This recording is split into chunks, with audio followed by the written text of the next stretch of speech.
En este segundo video vamos a hacer foco en las recrías pastoriles. Vamos a ver el manejo del pastoreo, el manejo de la recría y la planificación, su eficiencia y el análisis económico. En primer lugar, hacemos hincapié en las bases del pastoreo porque toda actividad productiva que sea pastoril empieza con los principios que planteaba Mike Mikan, Wazen y Mott en la importancia que tiene en producir pasto, cosechar pasto y por último hacer foco en la producción de carne. Entonces, pensando en recrías pastoriles, nosotros tenemos que tratar de utilizar de la mejor manera posible el principal recurso que tenemos disponible, que va a ser la base de nuestra recría forrajera, que es el forraje. En el manejo que planteamos vamos a tener en cuenta la selección del animal, vamos a planificar nutricionalmente cómo impacta el recurso humano en el éxito de la actividad, la infraestructura, la sanidad y el transporte. El primer aspecto dentro del manejo de la recría es seleccionar los animales. Vamos a lógicamente tener variabilidad dependiendo de las edades, del peso, del sexo, de la raza o el cruzamiento, pero es una etapa en donde uno tiene que hacer hincapié de armar lotes homogéneos, de realizar rechazos o de determinar alguna dieta previa que nos permite poner en sintonía a esos terneros que van a entrar en la recría, pensando que es una etapa en donde va a haber una restricción nutricional. Acá en la foto vemos dos terneros que van a entrar a recría, el de la derecha que tiene un grado de crecimiento y de desarrollo muscular bastante consolidado, en donde ha tenido una nutrición previa o un plan nutricional previo adecuado, y a la izquierda vemos un ternero con algunas deficiencias en su desarrollo, de mayor edad y que posiblemente puede pesar muy parecido al de la foto de la derecha. Si nosotros también observamos este grupo de terneras a la derecha de la pantalla, podemos ver también el plano nutricional que viene en esas terneras y estamos entrando en una etapa en donde nosotros vamos a hacer algún tipo de restricción nutricional. Entonces lo que uno buscaría es tratar de generar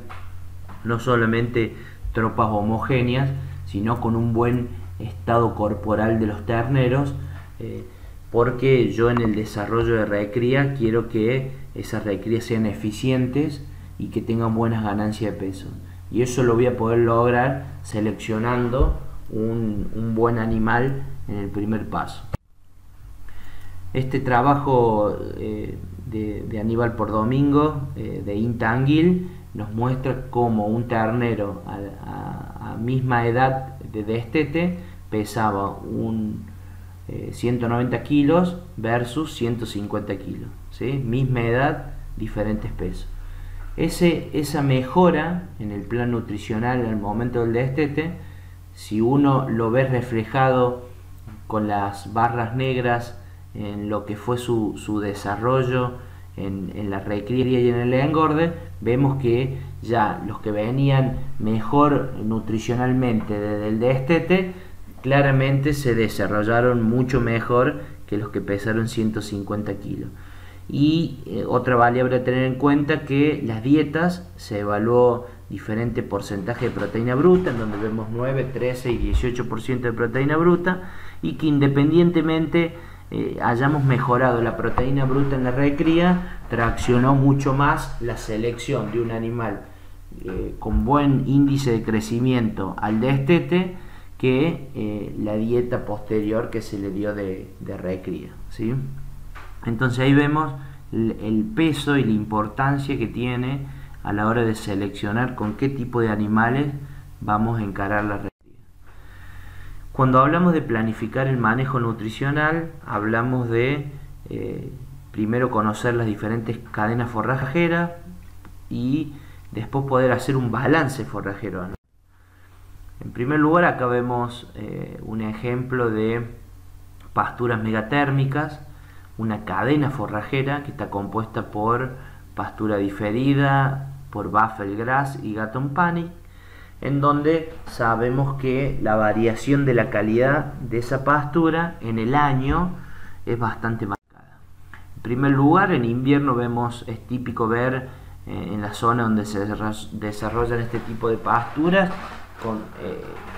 pasturas diferidas, pasturas secas, en donde su proteína bruta no supera el 4 o el 5%. Muy diferente es a finalizar la primavera, cuando empieza a llover. Son pasturas de buffalo grass, en donde ya vemos que rápidamente tienen la capacidad y la eficiencia de uso de agua para rebrotar primero que el Gatton y poder ya ofrecer un material con mayor porcentaje de proteína bruta. Estamos hablando que rápidamente saltamos a 8 o 10% de proteína bruta. Este es un ejemplo del Gatton Panic en pleno verano, en donde también cambia contundentemente su contenido nutricional en términos de proteína y energía. Y esta variabilidad nos permite saber que si yo tengo un objetivo de aumento de peso, va a depender mucho con mi cadena forrajera y en la zona en donde yo me encuentro. Si yo para el mismo ejemplo de cadena forrajera lo planteo para pastura mesotérmica, puedo estar pensando en verdeos en la época de invierno y un encadenamiento con pasturas de alfalfa, ¿sí? Acá podemos ver animales, terneros recriándose a base de verdeos de invierno en la zona de San Luis. Acá podemos ver en la zona este de la provincia de Córdoba alfalfa en invierno, en novillos careta, una alfalfa en donde está teniendo algún tipo de restricción nutricional por la época del año. Acá vemos novillos en primavera, donde con un buen material nutricional de las pasturas, recrías sobre festuca y tréboles, recría de vaquillones de reposición en la zona de Entre Ríos, y no solamente nos permite determinar la calidad del pasto, evaluar la cadena forrajera y evaluar con cortes la calidad de ese material, sino otro factor que podemos observar en la recorrida siempre es el bosteo, que es un recurso indirecto que me explica cómo está el estado de esa pastura y cómo está afectando el porcentaje de fibra y de digestibilidad de los materiales, ¿sí? Entonces, algo que no solamente nosotros tenemos que mirar en los lotes, en la salida de las tropas, es el estado de la pastura, sino el bosteo, que muchas veces nos explican también en qué situaciones nutricional nos está ofreciendo los materiales forrajeros. La importancia del balance nutricional es clave. El balance nutricional me permite saber en el momento en donde las pasturas no crecen más, qué calidad y qué cantidad me voy a encontrar para afrontar el otoño y el invierno, ¿sí? Vemos fotos arriba de balance forrajero de pasturas de alfalfa, y abajo vemos dos fotos de la importancia de tener los balances forrajeros y saber con qué pastura voy a contar para encarar el invierno, de pasturas megatérmicas. Este es un campo del norte de Córdoba, en donde se está evaluando el stock de plantas, ¿sí? Y los kilogramos de materia seca de diferido que va a ofrecer la pastura para la época de invierno. Nosotros hicimos hincapié en saber manejar el pasto, saber o establecer una cadena forrajera en épocas en donde la pastura no crece, que es otoño e invierno, poder generar una presupuestación forrajera, y a partir de ahí yo voy a tener mi objetivo de aumento de peso vivo diario, en el cual me va a permitir planificar mi recría, ¿sí? Imagínense si yo tengo una pastura diferida de Gatton Panic, como veíamos en fotos anteriores, en donde me está entregando una ganancia de peso de 400 gramos promedio. Eso quiere decir que hay momentos que puedo ganar un poquito más, pero sobre todo ganar un poquito menos, ¿sí? Diferente si yo esa pastura, mi objetivo de aumento de peso son 500 gramos, entonces ya cambia, no solamente voy a tener que contar con ese diferido, sino voy a tener que realizar algún tipo de suplementación para poder ganar 500 gramos y ni hablar los 600 gramos. Entonces yo, dependiendo cuál va a ser mi objetivo de aumento de peso y la calidad de la pastura, voy a tomar mi decisión para saber si suplementamos o no, ¿sí? Acá en este ejemplo vemos cómo los 6 meses de mayo a noviembre, en donde generalmente en las zonas del centro norte del país no llueve, cómo impacta si gana 400 gramos, 500 gramos o 600 gramos, porque a la salida del invierno y al comienzo del verano, la variación de los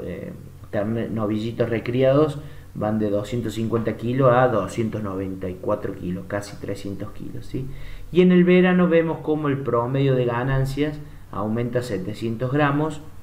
para este ejemplo, en donde rápidamente la situación cambia y me permite tener mejores ganancias de peso vivo diario por básicamente la mejora en la calidad nutricional de las pasturas, ¿sí? Entonces acá cabe destacar la importancia que va a tener definir mis ganancias diarias de peso, definir qué cantidad y qué calidad de pasto tengo, ahí sí determinar que si tomo la decisión o no de suplementar. En este ejemplo vemos cómo la respuesta de la recría base de ryegrass en la zona de Entre Ríos, en donde vemos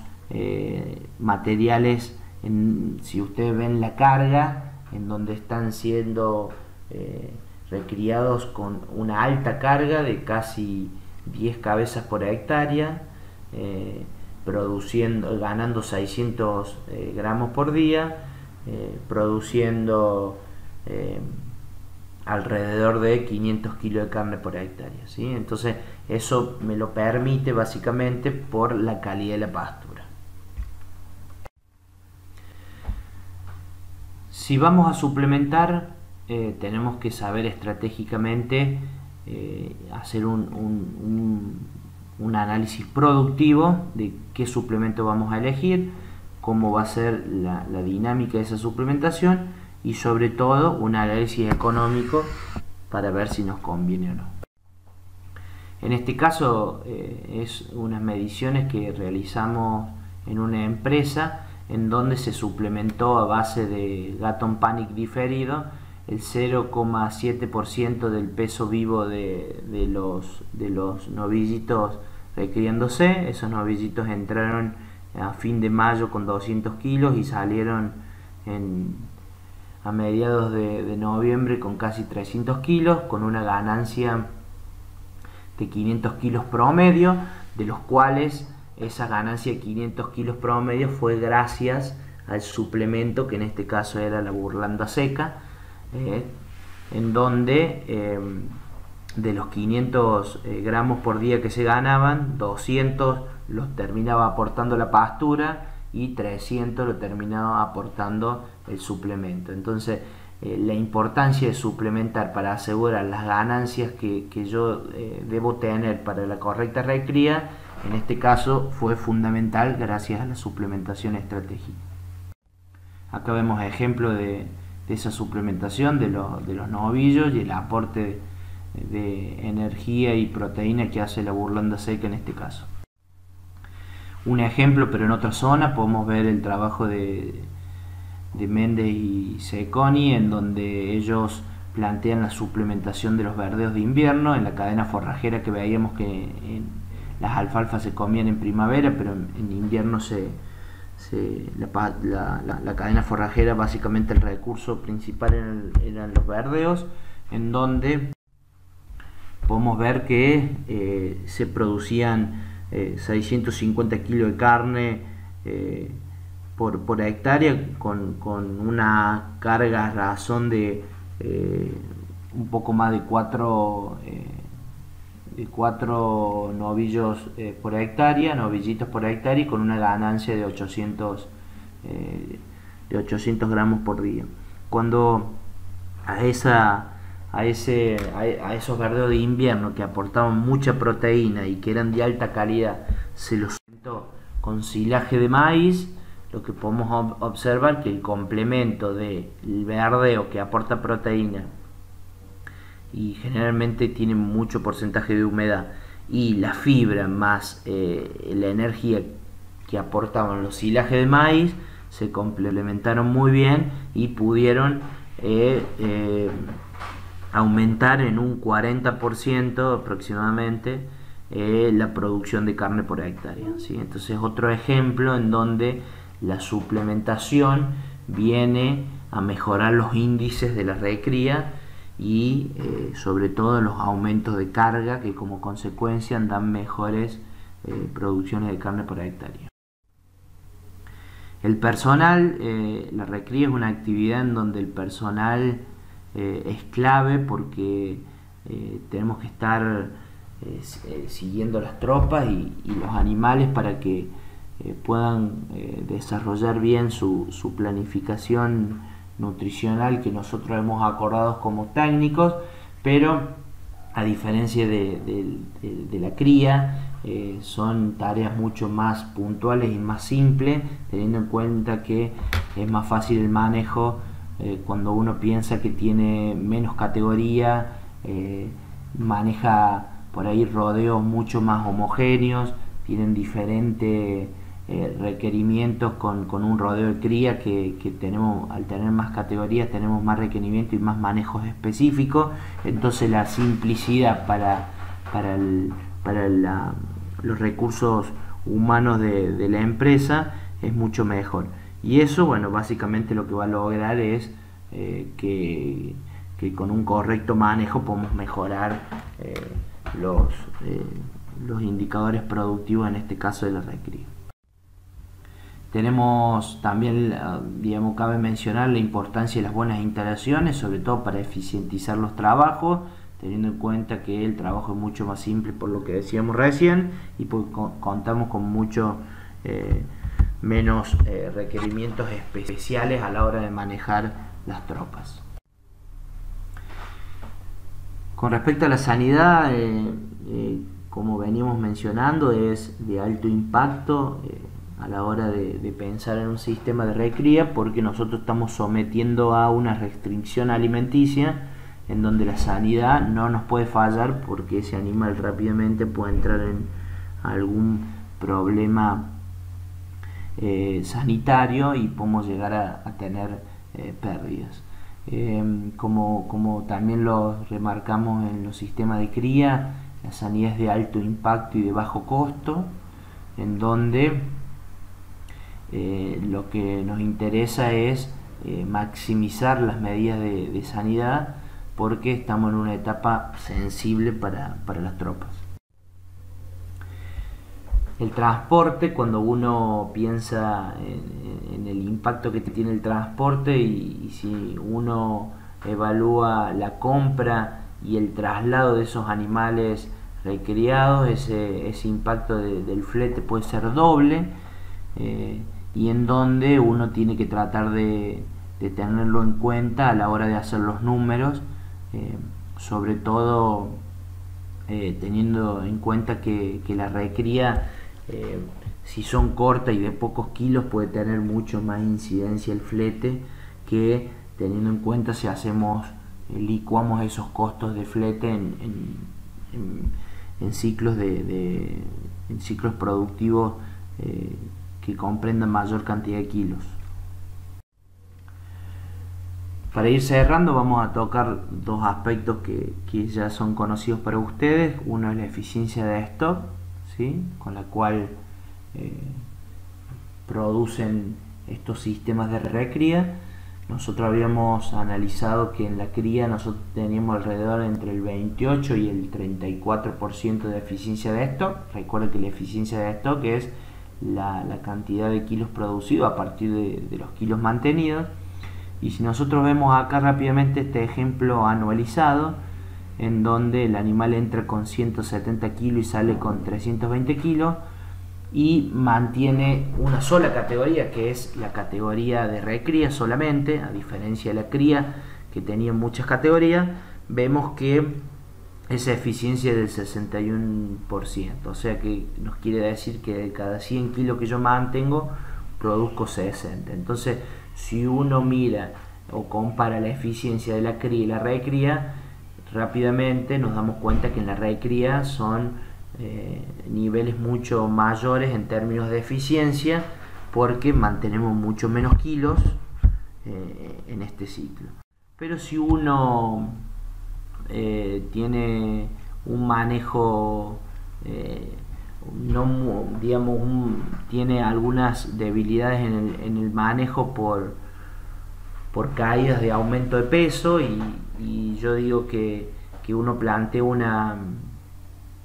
recría de 6 meses y solamente aumento, los animales fueron de 160 a 180 kilos, quiere decir que en 6 meses solamente yo gané 100 kilos, y claramente voy a estar afectando el crecimiento de ese animal por la severidad y la duración que esto provoca, al pensar que solamente ese novillito está ganando 110 gramos por día, ¿sí? Entonces ahí la eficiencia es un 23%, y puede ser aún peor que el sistema de cría. Por eso es importante de identificar y de planificar recrías en donde yo tenga bien en claro cuántos kilos voy a producir y en qué tiempo, porque si no nos puede pasar como este ejemplo, que al final la eficiencia puede ser marcadamente menor y hasta muchas veces peor que un sistema de cría, y en casos extremos puede ser hasta negativa. Bueno, esto para finalizar el video, acá les comparto la bibliografía que utilicé para hacer esta clase, y aparte les voy a adjuntar dos lecturas para que puedan profundizar algunos conocimientos de la suplementación, de la recría pastoril y del crecimiento.